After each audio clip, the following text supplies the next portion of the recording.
Assalamu alaikum students. Today I will discuss chapter number 1 units and measurements, new syllabus 2025 physics. Units and measurement के chapters को 4 portions में divide करेंगे.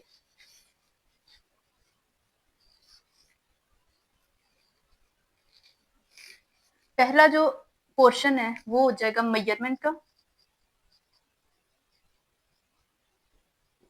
Second में हम units को discuss करेंगे. थर्ड में डायमेंशंस को. एंड द लास्ट पोर्शन में हम डिस्कस करेंगे सिस्टम्स को.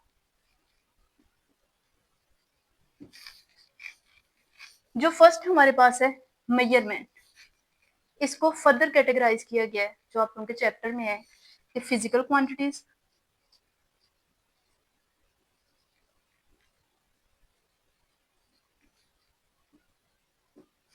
एंड उसकी measurements.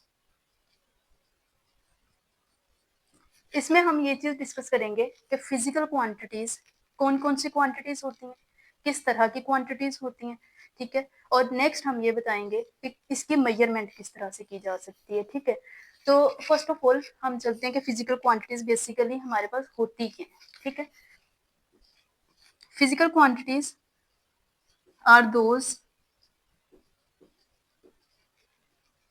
which can be measured.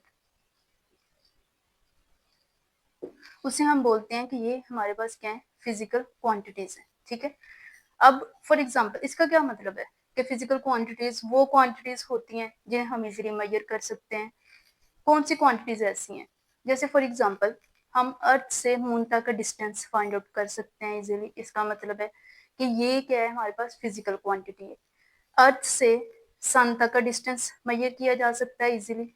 इसका मतलब है कि ये एक फिजिकल क्वांटिटी, ठीक है. अच्छा, फॉर एग्जांपल हम अब लेते हैं कि क्या इस तरह की क्वांटिटीज, जैसे हम फॉर एग्जांपल ये देखते हैं कि क्या एक शख्स जो है वो बहुत खुश है, क्या आप उसके हैप्पीनेस को मेजर कर सकते हैं, या फिर उसकी एंग्री फेस को मेजर कर सकते हैं कि उसके बिहाइंड द सीन उसको क्या प्रॉब्लम्स है. ये सारी चीजें जिन्हें हम मेजर नहीं कर सकते उन्हें हम कहते हैं कि ये नॉन फिजिकल क्वांटिटीज हैं, ठीक है. फॉर एग्जांपल अगर मैं ये आप लोगों से कहूँ कि ये हमारे पास एक रूम है, इसके अंदर एयर है, ठीक है. तो मुझे बताएं कि क्या ये एक फिजिकल क्वांटिटी है. क्या हम हवा का प्रेशर फाइंड आउट कर सकते हैं, क्या हम हवा की डेंसिटी फाइंड आउट कर सकते हैं, क्या हम उसका मास फाइंड आउट कर सकते हैं. बिल्कुल कर सकते हैं. इसका मतलब है कि ये भी क्या हुआ, एक फिजिकल क्वांटिटीज हुई, ठीक है. पूरी वर्ल्ड में जिन चीजों को हम इजीली फाइंड आउट कर सकते हैं उन्हें हम बोलते हैं कि ये फिजिकल क्वांटिटीज है, ठीक है. अब स्टूडेंट्स, हर चीज की एक बेस होती है. जब भी हम किसी भी लेवल की बात करते हैं तो सबसे पहले हम उसकी बेस को डिस्कस कर रहे होते हैं. जैसे फॉर एग्जांपल अगर हम किसी बच्चे को स्कूल में एडमिशन लेके देते हैं तो केजी क्लास में लेके देते हैं, ठीक है. तो मेरे मुताबिक केजी क्लास उसकी बेस है, ठीक है. वो बेस से जितनी चीजें सीखना स्टार्ट करता है देन वन बाय वन वो ग्रो करता जाता है. इसकी एक और बेस्ट एग्जांपल ये है कि अगर हम देखें कि जो हम बोल रहे होते हैं, ठीक है, तो इसकी बेस क्या है, इसकी बेस अल्फाबेट्स है जो हमें बचपन से ही याद करवाए जाते हैं. हम ABC याद करते हैं A to Z तक, देन हम उसको आपस में कंबाइन करते हैं तो वर्ड्स बन जाते हैं. उसके बाद हम उन्हीं वर्ड्स का सहारा लेके कम्युनिकेट करते हैं एक दूसरे के साथ, ठीक है. तो इसका मतलब ये हुआ कि हर चीज की एक बेस होती है. सिमिलरली एक बेस जो है वो फिजिकल क्वांटिटीज की भी है, ठीक है. तो इसका मतलब है कि फिजिकल क्वांटिटीज को दो पार्ट्स में डिवाइड किया जाता है. एक होता है base quantities and the second one is derived quantities.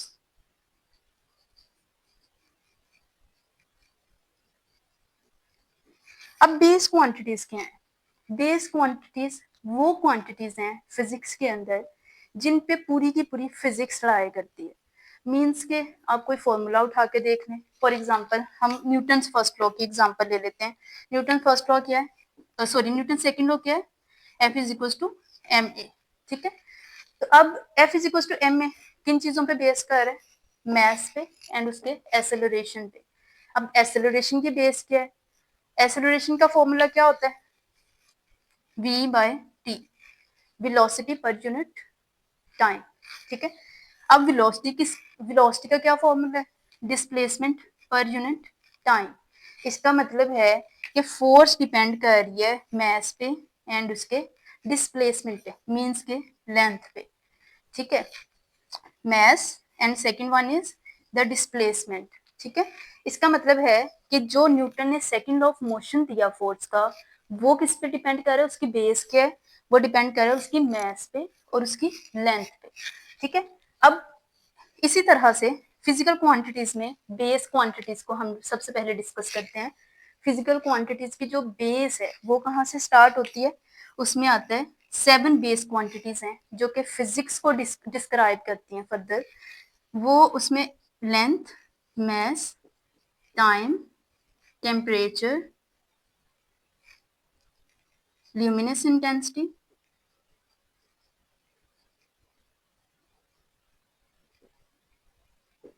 amount of substance,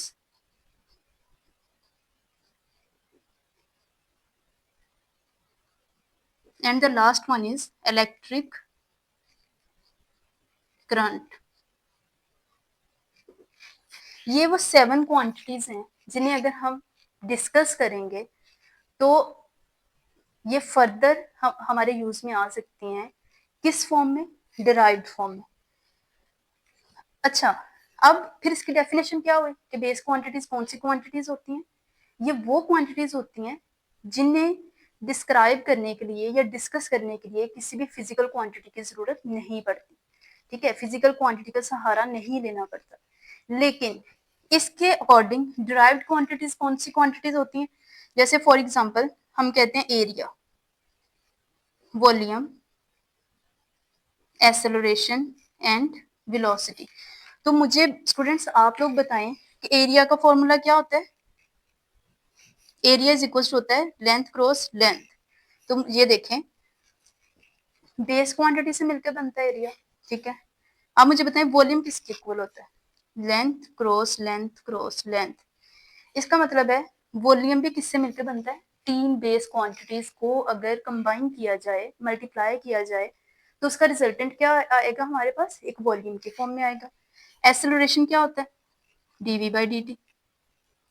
velocity क्या होता है? डिस्प्लेसमेंट पर यूनिट टाइम। ठीक है, तो इसका मतलब ये हुआ कि डिराइव्ड क्वांटिटीज को सॉल्व करने के लिए या फाइंड आउट करने के लिए हमें किसका सहारा लेना पड़ता है? बेस क्वांटिटीज का। तो हम यूं कह सकते हैं कि जो डिराइव्ड क्वांटिटीज होती हैं वो टोटली डिपेंडेंट होती हैं बेस क्वांटिटीज पे। ठीक है, तो इसका मतलब ये हुआ कि बेस क्वांटिटीज की भी आपको समझ आ गई जो हम फिजिकल क्वांटिटीज के अंदर लेते हैं। ये टाइप्स होती हैं फिजिकल क्वांटिटीज की बेसिकली। ठीक है, तो बेस क्वांटिटी की भी आपको समझ आ गई कि इसमें 7 बेस क्वांटिटीज होती हैं जो कि इंटरनेशनल लेवल के ऊपर जिन्हें डिस्कस किया जा रहा है, और इन्हीं का यूज करते हुए ये फिजिक्स की बेस आप लोग समझे। ठीक है, इन्हीं 7 क्वांटिटीज का सहारा लेकर साइंटिस्ट जो है वो फर्दर डिस्कवरीज करते जा रहे हैं। ठीक है, तो इसका मतलब ये हुआ कि बेस क्वांटिटी और डिराइव्ड क्वांटिटीज फिजिकल क्वांटिटीज का बेसिकली पार्ट है। ठीक है, नेक्स्ट, अब एक चीज तो रहेगी मेजरमेंट। मुझे ये चीज बताएं कि मेजरमेंट फिर क्या चीज होती है? मेजरमेंट स्टूडेंट्स एक इस तरह का एक सिस्टम है जिसके अंदर रहते हुए हम ये देखते हैं कि उसकी न्यूमेरिक वैल्यू और उसके यूनिट में आपस में क्या रिलेशन आ रहा है। ठीक है, मतलब मेजरमेंट हमें क्या बताती है? वैसे अगर हम लोग सिंपल लैंग्वेज में अगर हम बात करते हैं तो हम कहते हैं कि हमें फलां चीज के मेजरमेंट चाहिए। ठीक है, तो अब आप ये सोच रहे होंगे कि उसमें दोनों चीजें, न्यूमेरिक वैल्यू की भी बात हो रही है और साथ में बात हो रही है किसकी? यूनिट्स की। तो दोनों चीजें एक ही साथ कैसे आ सकती हैं? ठीक है, तो चलें स्टार्ट करते हैं फिर। मेजरमेंट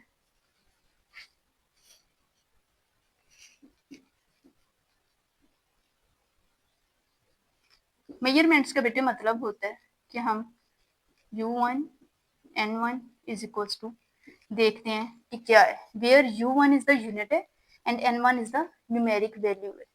अच्छा, अब इसकी बेस्ट एग्जांपल, ए के साथ दोनों चीजें कैसे आ सकती हैं? जैसे मेरे पास ये एक बोर्ड मार्कर है, ठीक है, तो हम ये चाहते हैं कि हम फाइंड आउट करें कि इस पूरे व्हाइट बोर्ड की लेंथ कितनी है या फिर इसकी विड्थ कितनी है, ठीक है। हम लोग लेंथ फाइंड आउट करना चाह रहे हैं फ्रॉम लेफ्ट टू राइट और from right to left. So we will see here कि क्या करेंगे, हम इसके साथ इसको मेजर करना स्टार्ट कर देते हैं। 1 2 3 4 5 6 7 8 8.5। हम ये कहेंगे यहाँ पे कि 8.5 बोर्ड मार्कर्स है इसकी बोर्ड की लेंथ ऑफ बोर्ड कितना है? 8.5 बोर्ड मार्कर्स, ठीक है। इसका क्या मतलब हुआ, ये हमारे पास क्या है, एक न्यूमेरिकल वैल्यू, और ये क्या है, ये है यूनिट, ठीक है। इसका मतलब है कि अगर हम कोई भी मेजरमेंट की बात करते हैं, जैसे फॉर एग्जांपल हम डेली रूटीन में कह रहे होते हैं हमें 5 किलो चीनी चाहिए, ठीक है, तो हम यहाँ पे लिख देते हैं कि शुगर कितनी चाहिए, 5 kg। तो मुझे बताएं कि 5 क्या है, it is a numeric value, kg क्या है, इट्स अ यूनिट। इसका मतलब है कि शुगर हमें कितनी चाहिए, 5 kg, मतलब किलोग्राम में शुगर कितनी होनी चाहिए, 5 न्यूमेरिक वैल्यूज तक होनी चाहिए, देन हम उसे कहेंगे कि हमारे पास 5 kg शुगर हमें चाहिए या हम रिसीव कर चुके हैं, ठीक है। अच्छा, इसका मतलब है हम इसे यूं लिख सकते हैं, u1 n1 is equals to u2 n2 is equals to 1 is the constant term. इसका क्या मतलब हुआ, इसका मतलब है कि u1 is equals to 1 by n1, inverse relation है दोनों के बीच में। अच्छा, अब ये चीज एक समझने वाली है मेजरमेंट में कि अगर न्यूमेरिक वैल्यू बढ़ती है तो यूनिट क्या हो जाएगा, कम होता चला जाएगा। इसका क्या मतलब है, ये देखें, पहले था हमारे पास ये एक बोर्ड मार्कर, ठीक है, जिसकी एक स्पेसिफिक लेंथ है। अगर हम इस बोर्ड मार्कर की बजाय हम जस्ट इसका कैप ले लेते हैं, ठीक है, बोर्ड मार्कर्स कितनी थी, 8.5 थी, जिसने लेंथ ऑफ द बोर्ड बताया।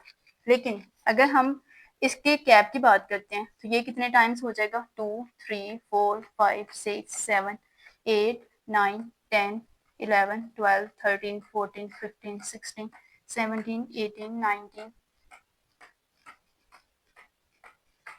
means it is 30 units, 30 caps. तो मुझे बताएं कैप का साइज क्या है, छोटा है, लेकिन उसकी न्यूमेरिक वैल्यू क्या हुई है, इंक्रीज की है, ठीक है। इसका मतलब है कि अगर यूनिट कम होता जाएगा तो न्यूमेरिक वैल्यू एक्सटेंड होती जाएगी, अगर अगर यूनिट की वैल्यू एक्सटेंड हो रही है तो न्यूमेरिक वैल्यू क्या होती जाएगी, कम होती जाएगी, ठीक है। यहाँ पे हमारा मेजरमेंट का जो टॉपिक है वो हो जाता है कवर।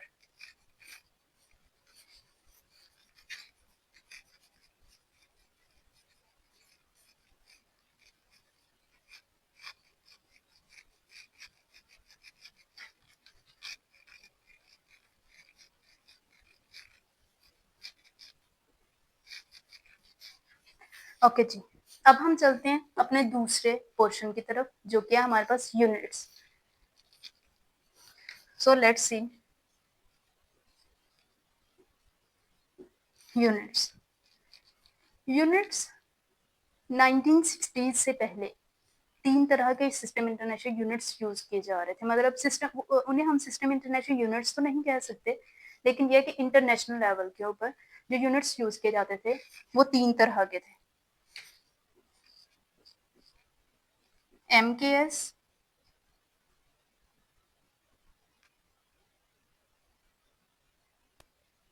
CGS and FPS। ये 3 तरह के यूनिट्स थे, जिसमें M का मतलब क्या है,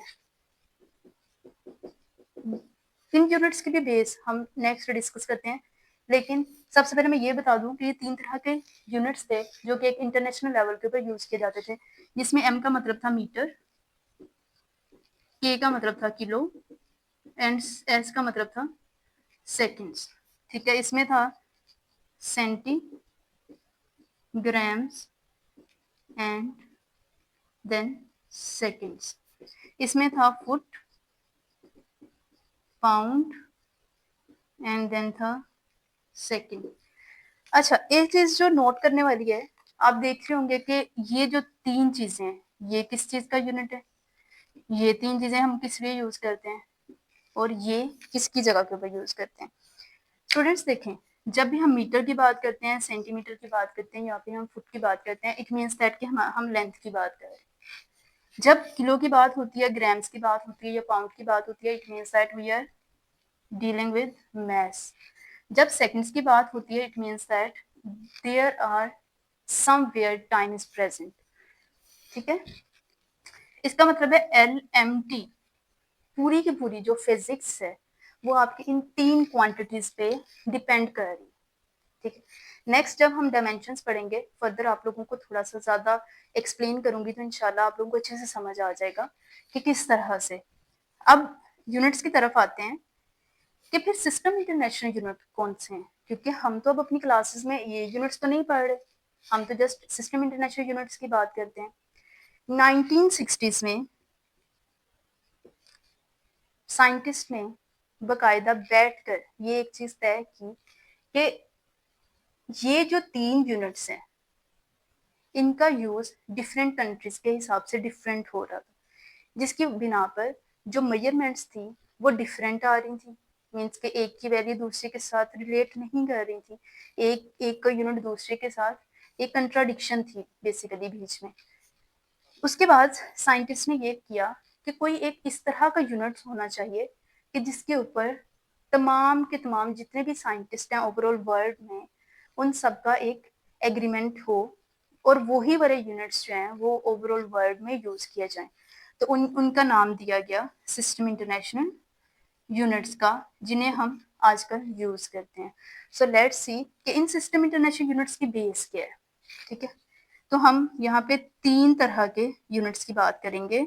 एक है हमारे पास बेस यूनिट्स, सेकंड वन है सप्लीमेंट्री यूनिट्स,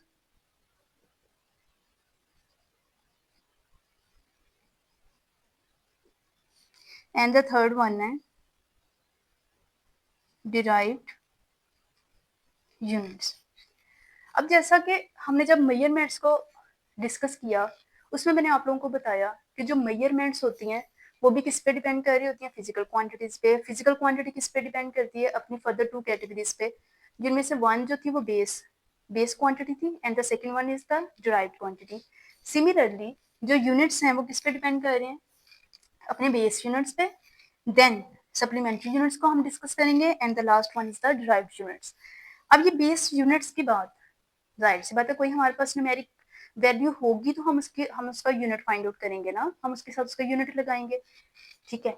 तो इसका मतलब है कि जो हमने बेस फिजिकल क्वांटिटीज के अंदर रहते हुए जो हमने बेस क्वांटिटी को डिस्कस किया था उसमें हमने 7 क्वांटिटीज को बताया था कि कौन सी होती है? Length, mass, time, temperature, luminous intensity,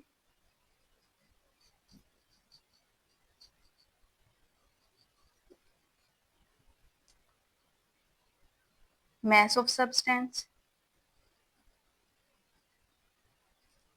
and last one is the electric current. अब इन 7 जो हमारे पास फिजिकल क्वांटिटीज हैं इनके अब हमने फाइंड आउट करने हैं कि इनके बेस यूनिट्स क्या होंगे। मीन्स के यही 7 क्वांटिटीज को हमने डिस्कस करते हुए इनके यूनिट्स फाइंड आउट करने हैं। सो लेट्स सी कि हमारे पास बेस यूनिट्स फिर क्या होंगे। अगर हम लेंथ को देखें तो उसका बेस यूनिट क्या होगा? मीटर, ठीक है। अगर हम मैथ्स की बात करते हैं तो उसका बेस यूनिट क्या होगा? मीन्स के जो 7 फिजिकल क्वांटिटीज हैं आपके पास बेस बेस फिजिकल क्वांटिटीज में आ रही हैं, वही वाली सेम क्वांटिटीज हम बेस यूनिट्स में रिपीट करेंगे। हमारे पास जो मैंने आप लोगों को स्टार्टिंग में ये चीज बताई थी कि ये 7 क्वांटिटीज ऐसी हैं जिनके ऊपर पूरी की पूरी फिजिक्स लाई कर रही, ठीक है। तो हम जब बेस यूनिट्स को डिस्कस करेंगे तो उनमें भी वही सेम जो है वो सेम फिजिकल क्वांटिटीज डिस्कस होंगी, ठीक है। अच्छा, ये चीज होगी। इसमें हम लेंथ का क्या लेंगे, मीटर, मैस को किस में डिस्कस करेंगे, किलोग्राम में, टाइम को किस में लेंगे, सेकंड्स में, टेम्परेचर केल्विन में, ल्यूमिनेस इंटेंसिटी कैंडेला में, मैस ऑफ द सब्सटेंस मोल में, and electric current is ampere में, ठीक है। ये आप लोगों की बुक में गिवन है, आप लोग वहां से भी एक नजर इसको गो थ्रू कर सकते हैं, ठीक है। अच्छा, उसके बाद हमारे पास आ जाते हैं सप्लीमेंट्री यूनिट्स। चलें इसको थोड़ा सा यूं करते हैं, इसको थोड़ा सा हाइड रखते हैं, ठीक है। अभी हम जस्ट इन दो क्वांटिटीज की बात करते हैं, इन दो यूनिट्स की बात करते हैं। देखें, बेस यूनिट्स आप लोगों ने, मैंने आपको रिलेट कर दिया किसके साथ, बेस फिजिकल क्वांटिटीज के साथ, ठीक है।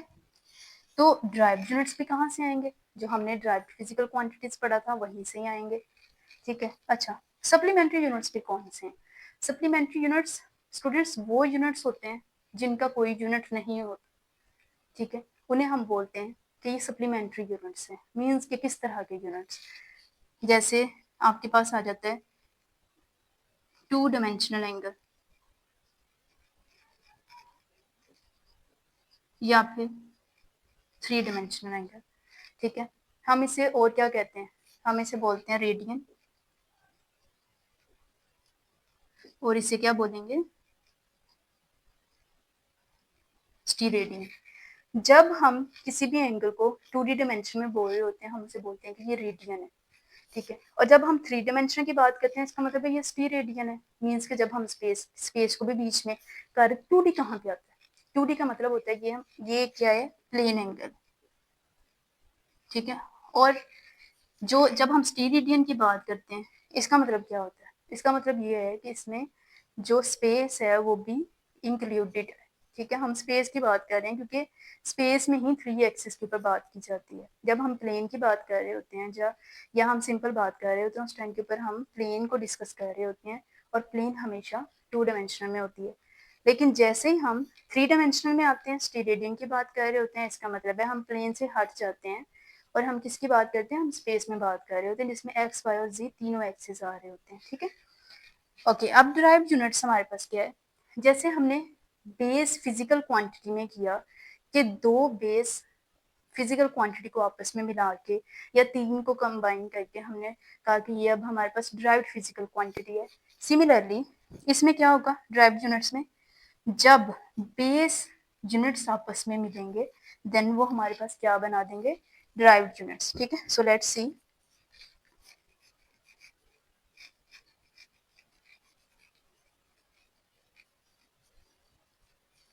जैसे कि है हमारे पास force, work, power, pressure, electric charge, ठीक है। तो मुझे बताएं फोर्स का क्या फॉर्मूला होता है, F is equal to M A. तो इसका फॉर्मूला क्या, इसका यूनिट क्या होगा, मैस का हो जाएगा किलोग्राम। चलिए ये नेक्स्ट लिखते हैं, वर्क का क्या है, W इज इक्वल टू होता है F डॉट डी, पावर का क्या होता है, force per unit area, pressure का क्या होता है, प्रेशर इज इक्वल टू होता है W by T, electric charge क्या होता है, Q is equal to I T, ठीक है। सो नेक्स्ट अब हम जरा चेक करते हैं कि इनके यूनिट्स क्या हो सकते हैं। मैस का क्या और एक्सेलरेशन, मैस हम लेते हैं किलोग्राम में, एक्सेलरेशन का क्या होता है, मीटर पर सेकंड स्क्वायर। अगर आप लोगों को नहीं पता तो एक्सेलरेशन होती है D V by D T, V किसके इक्वल होता है, D square X by D T, इस तरह भी देख सकते हैं ना, in the form of the displacement, ठीक है। तो इसका मतलब क्या हुआ, डी टी स्क्वायर, इसका मतलब है कि इसकी जगह पे आ जाएगा लेंथ एल, मतलब मीटर, ठीक है। और ये टाइम है तो ये नीचे आ जाएगा सेकंड स्क्वायर, ऊपर जाके क्या आ जाएगा, मीटर पर सेकंड स्क्वायर, पर सेकंड स्क्वायर। तो ये हमने यहाँ लिख दिया। अब मुझे बताएं W is equal F dot D, तो फोर्स का क्या यूनिट है, ये किलोग्राम मीटर पर सेकंड स्क्वायर, और डी डिस्टेंस है तो यहाँ पे आ जाएगा मीटर, तो ये किसके इक्वल बन जाएगा, किलोग्राम मीटर स्क्वायर पर सेकंड स्क्वायर। पावर किसके इक्वल है? Force per unit area. Force का यूनिट क्या है? किलोग्राम मीटर पर सेकंड स्क्वायर। एरिया का क्या है? पर मीटर स्क्वायर, क्योंकि नीचे हम मीटर स्क्वायर लिखेंगे तो ऊपर जाके -2 हो जाएगा, पावर माइनस में हो जाएगी। किलोग्राम मीटर -1 पर second square. Work over time, work का क्या यहाँ से फॉर्मूला है, सॉरी यूनिट है, किलोग्राम मीटर स्क्वायर पर सेकंड स्क्वायर एंड पर सेकंड, मीटर स्क्वायर पर सेकंड क्यूब। सिमिलरली आई क्या है? करंट है तो ये किसमें होता है? एम्पेयर में, एंड साथ टाइम है वो हो जाएगा सेकेंड्स में। अच्छा, अब आप लोग ये सोच रहे होंगे कि क्या ये ड्राइव्ड क्वांटिटीज हैं या फिर ये बेस क्वांटिटीज। ये बेसिकली आपके पास बेस क्वांटिटीज, बेस यूनिट्स हैं, ठीक है। अब इनके ड्राइव्ड यूनिट्स किस तरह से होंगे? किलोग्राम मीटर पर सेकंड स्क्वायर को हम बोलते हैं 1 न्यूटन। वर्क का जो यूनिट होता है उसे हम बोलते हैं जॉउल, 1 जॉउल। पावर का जो यूनिट होता है उसे हम बोलते हैं पास्कल। जो पावर का सॉरी जो प्रेशर का यूनिट है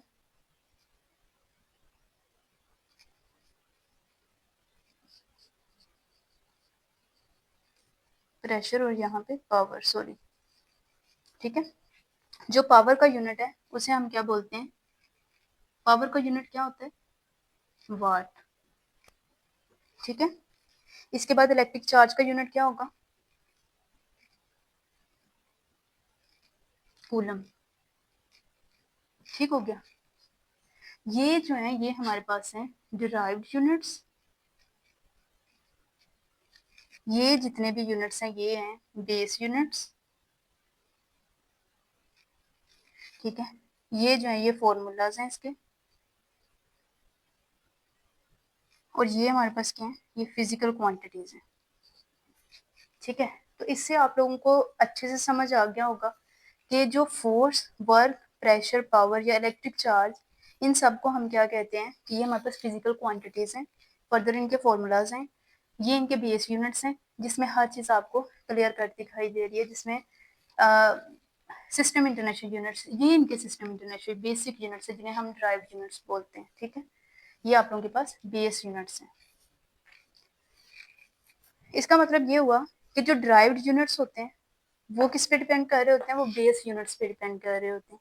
लेकिन बेस यूनिट्स को किसी भी तरह का सहारा लेने की जरूरत नहीं होती, वो इंडिपेंडेंटली वर्क कर रहे होते हैं। लेकिन जो ड्राइव यूनिट्स होते हैं वो टोटली डिपेंड कर रहे होते हैं किस पे? बेस यूनिट्स के ऊपर। जबकि जो सप्लीमेंट्री यूनिट्स हैं उन्हें हम डिमेंशनलेस भी बोलते हैं, क्योंकि वो एंगल्स होते हैं, ठीक है। 2D डिमेंशनल एंगल या फिर थ्री डिमेंशनल एंगल, ठीक है।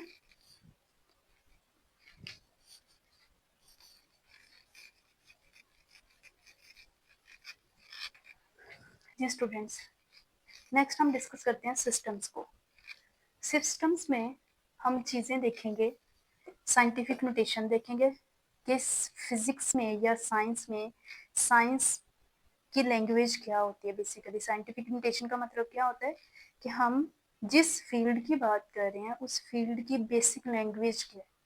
बेसिकली हम उसकी लैंग्वेज समझने की कोशिश कर रहे होते हैं, और ज़्यादा प्रेफरेंस भी उसी चीज़ को दी जाती है कि जब हम अपने सब्जेक्ट की लैंग्वेज समझने और अपने सब्जेक्ट की लैंग्वेज में ही चीज़ों को तरतीब दें, ठीक है। तो इसमें सबसे पहले आता है साइंटिफिक नोटेशन।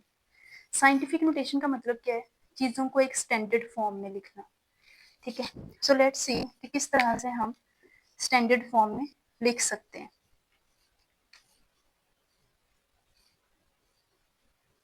जब भी कोई चीज़ 10 की पावर में लिखी जाती है, 10 की पावर -2, 10 की पावर 3, 10 की पावर 4, तो हम उसे बोलते हैं कि ये सारी चीज़ें हमारे पास क्या है? एक साइंटिफिक फॉर्म में लिखी जा रही है, ठीक है।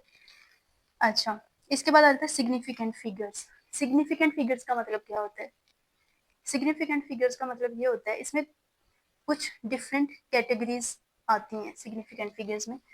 फर्स्ट होता है non zeros, and the second one होता है जीरोस एट लेफ्ट और राइट साइड,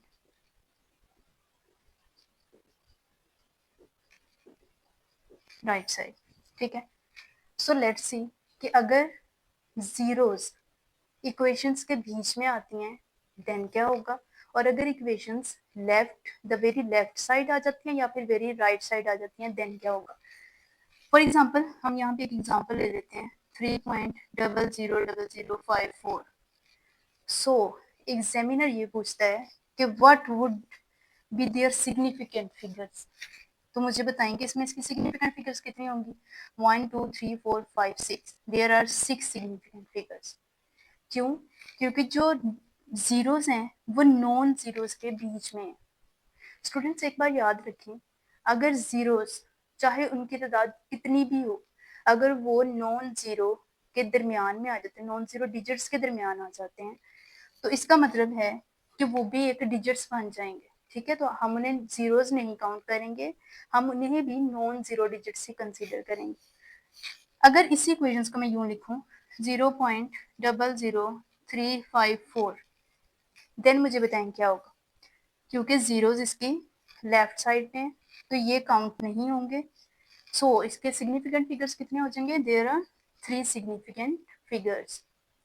इसका मतलब ये हुआ कि कहीं भी अगर हमें एमसीक्यू पूछा जाता है कि सिग्निफिकेंट फिगर्स कितने हैं, कोई अगर हमें एक अमाउंट दी जाती है और उसमें से हमने सिग्निफिकेंट फिगर्स फाइंड आउट करने हैं, तो दो चीजें हमें अपने माइंड में रखनी है। एक ये कि जो नंबर ऑफ जीरोस हैं वो अगर नॉन जीरो के बीच में आ रहे हैं तो इसका मतलब है कि वो भी एज अ डिजिट कंसीडर होंगे और काउंट भी होंगे।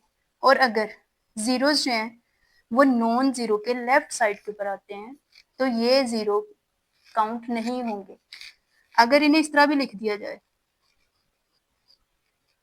3, तो मुझे बताएंगे इसमें इसका सिग्निफिकेंट फिगर्स कितने होंगे। There are only 1 significant figure. ठीक है, क्योंकि नॉन जीरो डिजिट्स के लेफ्ट साइड के ऊपर जितने मर्जी जीरो लगा दिए जाएं वो काउंट नहीं होंगे। ठीक है, ये है सिग्निफिकेंट फिगर। अब राउंड ऑफ डाटा हम क्या करते हैं, मैं यहाँ पे लिखती हूँ 3.87, 3.32, 2.56, 2.98। फिजिक्स की लैंग्वेज क्या है या फिर साइंस की लैंग्वेज क्या है कि अगर डॉट के बाद मीन्स के राइट साइड के ऊपर अगर 5 से वैल्यू एक्सटेंड कर रही है, 5 से अगर वैल्यूज बढ़ रही हैं तो देन क्या होगा, हम उसे राउंड ऑफ करके लिख सकते हैं बजाय इसके कि हम ज्यादा लंबी लाइन में जाएं। हम क्या करेंगे 3.87 को 4 कंसीडर करते हैं या फिर यूं कर लेते हैं कि 3.9 मीन्स के ये भी 5 से बड़ा है और ये भी 5 से बड़ा है। तो हम क्या करते हैं, हम इसमें से 1 को इसके साथ शेयर कर लेते हैं एंड 3.9 हम लिख देते हैं। उसके बाद 3.32 है। अब ये देखें कि ये डॉट के बाद की जो वैल्यू है वो 5 से लेस देन है। इसका मतलब ये हुआ कि हम यहाँ पे इसको राउंड ऑफ नहीं कर सकते, ये एज इट इज ही रहेगी वैल्यू 2.56। इसका मतलब है ये जो 6 है ये 5 से बड़ा है। हम क्या करते हैं, इसकी वैल्यू एक यहाँ पे शेयर कर देते हैं तो ये क्या आ जाएगा 2.6। ठीक है, 2.98। अब ये देखें अगर हम 8 में से एक को इधर शेयर करते हैं तो ये तो 10 बन जाएगा। इसका मतलब है कि हम इसको किस तरह लिख सकते हैं 3.0, राइट। ये 10 बन जाएगा और हम इधर भी इसको शेयर कर देंगे। ये हमारे पास वैल्यू बन जाती है राउंड ऑफ वैल्यू, जिसकी डिटेल्स उसने काफी डिटेल में लिखा हुआ है, लेकिन यह है कि इसका बेसिक कॉन्सेप्ट जो है वो यही है। अगर आप इन तमाम चीजों को अपने माइंड में रखें तो आपका सिस्टम्स वाला जो टॉपिक है या पोर्शन है वो आप लोगों का इजीली क्लियर हो सकता है। उसके बाद आ जाती है एरर्स। एरर्स हमारे पास दो तरह की होती हैं, एक होती है रैंडम एरर्स और दूसरी होती है सिस्टमेटिक एरर्स। एक होती है रैंडम और दूसरी होती है सिस्टमेटिक एरर। रैंडम एरर कौन सी होती है, रैंडम एरर वो होती है जो कि किसी ऑपरेटर्स की वजह से आती है। मीन्स के रैंडमली हम लिखते जाते हैं। हम कहते हैं कि फॉर एग्जांपल हमारे पास एक बॉल है, हम उसका डायमीटर फाइंड आउट करना चाह रहे हैं। ठीक है, हमने क्या किया, हमने उसे एक वर्नियर, अब डायमीटर बॉल का फाइंड आउट करने के लिए दो तरह के ऑपरेटर्स यूज किए जाते हैं, एक होता है वर्नियर कैलिपर और दूसरा होता है स्क्रू गेज। वर्नियर कैलिपर के बारे में आप लोगों को पता होना चाहिए स्टूडेंट्स कि वर्नियर कैलिपर एक ऐसा इक्विपमेंट है जो कि यूज किया जाता है इंटरनल या फिर एक्सटर्नली किसी भी चीज का डायमीटर फाइंड आउट करने के लिए, उसकी थिकनेस फाइंड आउट करने के लिए, या फिर उसकी लेंथ फाइंड आउट करने के लिए। अब ये दोनों इक्विपमेंट्स वर्नियर कैलिपर और स्क्रू गेज ये किस लिए यूज होते हैं मैंने आप लोगों को बता दिया कि डायमीटर फाइंड आउट करने के लिए। तो but what's the difference between these two equipments? One is the vernier calliper and the second one is the screw gauge. जो बेसिक इसमें डिफरेंस है वो क्या है? ये तो हमें पता चल गया कि ये डायमीटर फाइंड आउट करने के लिए यूज किए जाते हैं इक्विपमेंट, छोटी से छोटी चीज का। वर्नियर कैलिपर जो है वो एक लिमिट की चीज होनी चाहिए उसके लिए, वो तब उसका डायमीटर फाइंड आउट करेगा। जैसे फॉर एग्जांपल एक बॉल है, छोटी सी बॉल हम ले लेते हैं, ठीक है, बिल्कुल छोटी सी, या फिर हम यूं कह लेते हैं कि हमने इस बॉल मार्कर का डायमीटर फाइंड आउट करना है, तो हम किससे करेंगे? वर्नियर कैलिपर से। क्यों? क्योंकि इसका लीस्ट काउंट कितना है? 0.1 मिलीमीटर। लीस्ट काउंट का मतलब क्या होता है? लीस्ट काउंट का मतलब ये है कि ये 0 के 0.1 मिलीमीटर तक के हिस्से तक ये वैल्यू फाइंड आउट कर सकता है। किसकी? किसी भी चीज के डायमीटर की। इसकी रेंज कितनी होती है? 0 से 15 सेंटीमीटर तक। 0 से लेके 15 सेंटीमीटर तक में कोई भी अगर डायमीटर लाई करता है तो इसका मतलब है कि वर्नियर कैलिपर उसका डायमीटर फाइंड आउट कर सकता है। अगर 0 से कम या 15 सेंटीमीटर से इसकी रेंज एक्सटेंड कर जाती है किसी भी चीज की, तो इसका मतलब है कि वर्नियर कैलिपर उस टाइम के ऊपर क्या हो जाएगा? फ्लॉप हो जाता है। ठीक है, अब उसके बाद कौन सी चीज यूज की जाती है? Screw gauge. स्क्रू गेज का लीस्ट काउंट कितना है? 0.01 मिलीमीटर। इसका मतलब है कि ये इसकी निस्बत ज्यादा छोटी चीज का डायमीटर फाइंड आउट कर सकता है जो स्क्रू गेज है, और इसकी रेंज क्या है? 0 से 25 मिलीमीटर। इसकी देखें कहाँ तक है? सेंटीमीटर्स में। और इसमें इसकी बहुत कम है। ठीक है, 0 से 25 नैनोमीटर या फिर सॉरी मिलीमीटर तक की रेंज में ये क्या कर सकता है? मेजर कर सकता है चीजों को। ठीक है, अच्छा, रैंडम एरर्स अब कौन सी होंगी? हम फाइंड आउट करना चाह रहे हैं इसका डायमीटर। ठीक है, हम फाइंड आउट करना चाह रहे हैं कि इसका डायमीटर कितना होगा। हमने एक दफा इसका डायमीटर फाइंड आउट किया, ठीक है, वर्नियर कैलिपर्स को यूज करते हुए हमने यहाँ पे इसकी वैल्यू लिख दी। फॉर एग्जाम्पल हम लिख देते हैं 0.17, 0 पॉइंट दूसरी वैल्यू आ जाती है 18, 0.3, 0.19 फॉर एग्जाम्पल। ठीक है, रैंडम एरर्स में हम कह रहे हैं, सोच है एक हमारी, हम कहते हैं कि 17, 18, 19, इसका मतलब 0.1 का डिफरेंस आ रहा है।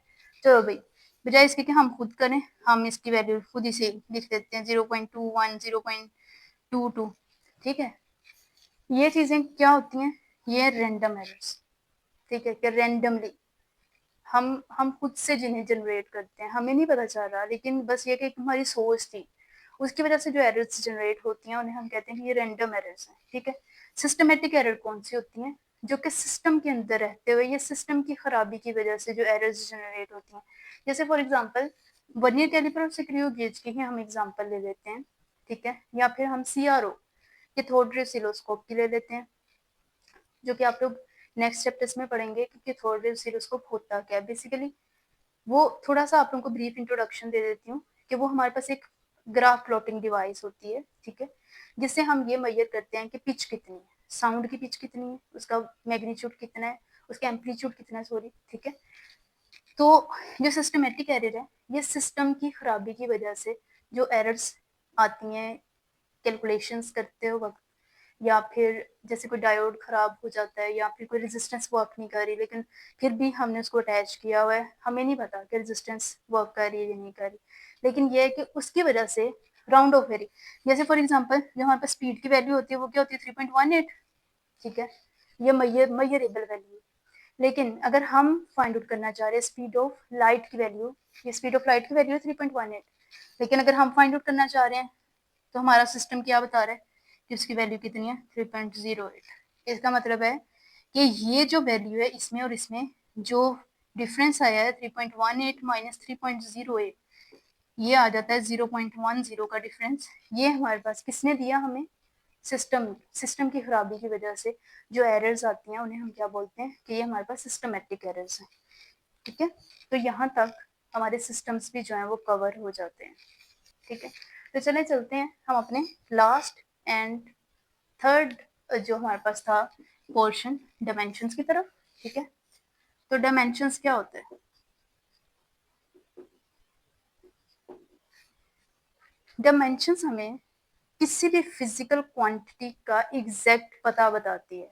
ठीक है, जैसे फॉर एग्जांपल आप अपनी किसी दोस्त के पास जाना चाह रहे हैं। ठीक है, आप उसे कहेंगे kindly share your location, home location with me. ठीक है, तो वो जो लोकेशन है वो आपको बेसिकली क्या बताती है? डायमेंशन बता रही है किसकी? उस होम की जिसमें आप जाना चाह रहे हैं। ठीक है, तो डायमेंशंस भी हमें क्या बताती है? फिजिकल क्वांटिटी का पता बताती है कि ये कहाँ से आई, किस तरह से जनरेट हुई, इसकी फिजिकल क्वांटिटी, सॉरी इसका यूनिट क्या है। ठीक है, इसका सिस्टम इंटरनेशनल यूनिट क्या है, ये कहाँ लाई कर रही। ठीक हो गया, ये कितने एंगल पे 1 है, कितने एंगल के ऊपर ये माइनस की डायरेक्शन में जा रही है, या कितने एंगल के ऊपर ये 0 हो रही है। ठीक है, सो यहाँ पे डिमेंशंस में हमारे पास 3 टर्म्स यूज होती हैं, लेंथ, मास एंड टाइम। इन 3 चीजों में रहते हुए हमने क्या करना है? हमने फिजिक्स की तमाम फिजिकल क्वांटिटीज को डिस्कस करना है। फॉर एग्जांपल हम फोर्स की एग्जांपल लेते हैं। फोर्स का फॉर्मूला क्या है? F is equal to M. इसका यूनिट हम डिस्कस कर चुके हैं। ठीक है, यूनिट्स में कि फोर्स का यूनिट क्या होता है? किलोग्राम मीटर पर सेकंड स्क्वायर। ये स्टूडेंट्स आप लोगों ने याद रखना है कि फोर्स का यूनिट क्या होता है। इसे हम 1 न्यूटन भी बोलते हैं। अच्छा, एक और चीज जो कि बहुत इंपॉर्टेंट है, आप लोगों के माइंड में होनी चाहिए कि जब भी हमने, जैसे ये मेरे पास है 1 न्यूटन। ठीक है, फोर्स का यूनिट क्या होता है? 1 न्यूटन है, आपको पता है। अगर स्टूडेंट्स हम जस्ट एक कैपिटल लेटर लिख रहे हैं, जस्ट हम साइन डालना चाह रहे हैं, तो देन वो साइन कैपिटल होना चाहिए। लेकिन अगर हम न्यूटन का पूरा नाम लिखना चाह रहे हैं, देन वो कैसे होना चाहिए? स्मॉल लेटर्स में, 1 न्यूटन। ठीक है, फॉर एग्जाम्पल हम वर्क की बात करते हैं, तो वर्क का क्या फॉर्मूला होता है? F dot D. इसका क्या है? किलोग्राम मीटर स्क्वायर पर सेकंड स्क्वायर, ये मैंने पीछे आप लोगों को बताया। और ये क्या है? जॉल। अच्छा, अब मैं यहाँ पे जॉल लिखना चाह रही हूँ तो क्या होगा? मैं जॉल पूरा लिखना चाह रही हूँ, तो ये देखें मैंने क्या लिखा फर्स्ट, क्योंकि पूरे स्पेल लिखे हैं इसके, इसका मतलब है इसका जो फर्स्ट लेटर है वो क्या होना चाहिए? स्मॉल होना चाहिए। लेकिन अगर मैं जॉल को जस्ट 1 जॉल लिख रही हूँ, देन वो कैपिटल में होना चाहिए। मतलब अगर उसकी सिंबल लिख रही हूँ, देन वो कैपिटल में होना चाहिए। अगर पूरे का पूरा लिख रही हूँ तो देन वो शॉर्ट फॉर्म में होना चाहिए, स्मॉल में होना चाहिए। ये आप लोगों ने मिस्टेक नहीं करनी। ठीक है, ओके। अब हम फाइंड आउट करना चाह रहे हैं कि what would be their dimensions. So let's see, मुझे बताएं कि ये जो किलोग्राम मीटर या पर सेकंड स्क्वायर है, किलोग्राम मैस है, तो मैस की डायमेंशन क्या होगी? Capital M. ठीक है, ये मीटर है, लेंथ है, तो लेंथ की एल, पर सेकंड स्क्वायर T-2। ये इसकी क्या है? डायमेंशन। अच्छा, अब आप लोग ये सोचेंगे कि क्या M L T inverse square force की डायमेंशन है? नो। एम की पावर 1, एल की पावर 1, टी की पावर -2। बेसिकली जो फोर्स की डिमेंशंस हैं वो 1 1 -2 है, किस में रहते हुए? एम एल और टी में रहते हुए, मतलब बेस क्वांटिटीज में रहते हुए जो फोर्स की डायमेंशंस हैं वो क्या है? 1 1 -2। नेक्स्ट वर्क, तो वर्क में देखें फॉर्मूला ये है इसका, इसमें भी 3 चीजें आ रही हैं। किलोग्राम किसका है? Mass, L square and T -2। तो इसकी डायमेंशंस क्या हो जाएंगी? 1 2 -2। ठीक है, सिमिलरली अब हम यहाँ लिखते हैं, ये हम बात कर रहे हैं डायमेंशंस की। ठीक है, अब हम यहाँ देखते हैं कि प्रेशर, प्रेशर की डायमेंशन क्या होगी? फोर्स पर यूनिट एरिया होता है, या फिर इसे हम स्ट्रेस भी बोल सकते हैं। ठीक है, स्ट्रेस का और प्रेशर का यूनिट सेम होता है, force per unit area. So let's C force का फॉर्मूला, ये देखें किलोग्राम मीटर पर सेकंड स्क्वायर, और एरिया कितना है, मीटर स्क्वायर। इसको राउंड ऑफ करें तो क्या आएगा, किलोग्राम मीटर पर सेकंड स्क्वायर एंड मीटर -2। तो ये किसकी इक्वल हो जाएगा, किलोग्राम पर मीटर पर सेकंड स्क्वायर। तो स्टूडेंट्स देखें इसके फिर डायमेंशंस क्या आएंगी, किलोग्राम की जगह पे हम लिख सकते हैं m, पर मीटर की जगह पे -1, l -1 एंड t -2। तो इसका मतलब है इसकी डायमेंशंस कौन सी हो जाएंगी, 1 -1 -2। ठीक है, ये हमारे पास किसकी डायमेंशन आ गई, स्ट्रेस की और प्रेशर की। सो नेक्स्ट हम फाइंड आउट करते हैं कि पावर की डायमेंशन क्या होगी। सिमिलरली पावर किसकी इक्वल होती है, W/T। तो मुझे बताएं वर्क डन किसके इक्वल है, हम डायरेक्ट लिख रहे हैं किलोग्राम मीटर स्क्वायर। ये इसका यूनिट क्या होगा टाइम का, सेकंड। सेकंड ऊपर जाके क्या हो जाएगा, -1 और -2 क्या हो जाएगा, -3। ठीक है, तो यहाँ क्या आ जाएगा, किलोग्राम की जगह पे m l स्क्वायर t की पावर -3। तो प्रेशर की डायमेंशंस क्या आ जाएंगे, 1 2 -3। ये आप लोगों ने अपने माइंड में रखना है। ठीक है, नेक्स्ट हम कुछ एक्स्ट्रा जो हमारे पास होते हैं फॉर्मूलाज, जिन्हें हमने बेस क्वांटिटीज में या ड्राइव क्वांटिटीज में डिस्कस नहीं किया, हम देखते हैं कि उन फिजिकल क्वांटिटीज की जो कि एडवांस लेवल की फिजिकल क्वांटिटीज हैं, उनका सिस्टम इंटरनेशनल यूनिट से क्या क्या ताल्लुक है और उनकी डायमेंशंस क्या आती हैं। जैसे फॉर एग्जांपल मोमेंट आर्म किसके इक्वल होता है, Fd² के। ठीक है, तो फोर्स की डायमेंशन क्या है, किलोग्राम मीटर पर सेकंड स्क्वायर एंड डी की मीटर स्क्वायर। तो यहाँ क्या आ जाएगा, किलोग्राम मीटर क्यूब पर सेकंड स्क्वायर। किलोग्राम की जगह पे हम m लिखेंगे, l³ एंड t -2। ठीक है, तो इसका मतलब हुआ 1 3 -2 इसकी क्या आ जाएगी, डायमेंशन आ जाएगी। ठीक है, इसके बाद रिफ्लेक्टिव इंडेक्स,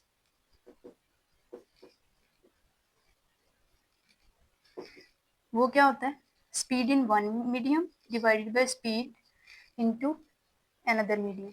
इसका मतलब है स्पीड और स्पीड है। ठीक है, तो दोनों की डायमेंशंस और दोनों की यूनिट्स क्या हो जाएंगे, कैंसल आउट हो जाएंगे। There is no dimension.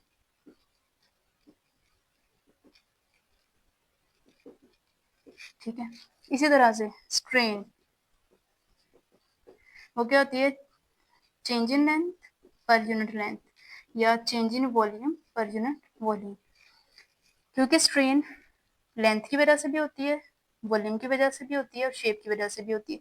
इसका मतलब है कि हम यहाँ पे क्या लिखेंगे, ये भी क्या है, क्योंकि दोनों सेम सेम है, लेंथ वॉल्यूम और वॉल्यूम। इसका मतलब है ये भी क्या हो जाएगी, डायमेंशनलेस क्वांटिटी है। ठीक है, इसका यूनिट भी नहीं होता, there is no unit in दोनों का, there are no units and no dimension. ठीक है, अब एक और चीज, मैंने आपके सामने 3 तरह के यूनिट्स को डिस्क्राइब किया था। वन था base unit, supplementary units and derived units. तो सप्लीमेंट्री यूनिट्स में हमने डिस्कस किया था एंगल्स को, प्लेन एंगल और 3D एंगल। ठीक है, मतलब रेडियन और स्टीरेडियन। तो रेडियन या फिर स्टीरेडियन, ये दोनों क्वांटिटीज क्या होती हैं, डायमेंशनलेस। हमेशा याद रखें, कहीं पे अगर आपके पास एंगल डिस्कस हो रहा है, इट मीन्स दैट कि एंगल का कोई भी यूनिट नहीं होता और एंगल की कोई भी डायमेंशन नहीं होती। कहीं पे भी रिफ्लेक्टिव इंडेक्स आपसे पूछा जाता है, speed in one medium divided by speed in another medium, there is no dimension. Strain के बारे में पूछा जाता है, चाहे वो टेंसाइल स्ट्रेन है, ठीक है, वॉल्यूमेट्रिक स्ट्रेन है या फिर कोई भी है, तो इसका मतलब जहाँ स्ट्रेन का वर्ड आएगा, this is the dimensionless quantity. Students, ये वो पूरा चैप्टर है जो आप लोगों के सामने मैंने डिस्कस किया है, जिसमें हमने जस्ट इन 4 कैटेगरीज को डिस्कस किया है। इंशाल्लाह उम्मीद है कि इन 4 कैटेगरीज को अगर आप लोग इसी तरह से प्रिपेयर करेंगे तो आपका ये फुल चैप्टर जो है वो अच्छे से रिवाइज भी हो जाएगा और इंशाल्लाह आप लोगों के माइंड में भी ये बैठ जाएगा। ठीक है, आज के लिए दें इजाज़त, नेक्स्ट लेक्चर में मिलते हैं एक न्यू टॉपिक और एक नए चैप्टर के साथ इंशाल्लाह।